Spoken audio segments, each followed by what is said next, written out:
Hola, quiero leerte este libro, Orar los nombres de Dios. Hoy quiero leer la vida. Yo soy la vida, le contestó Jesús. Juan 14:6.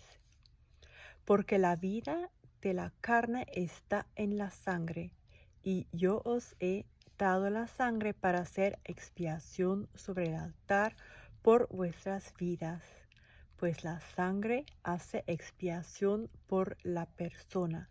Levítico 17:11.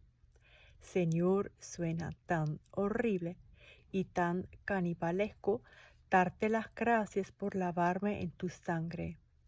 Pero tu sangre proveyó expiación, tu muerte trajo vida, y sin derramamiento de sangre no habría perdón de pecados.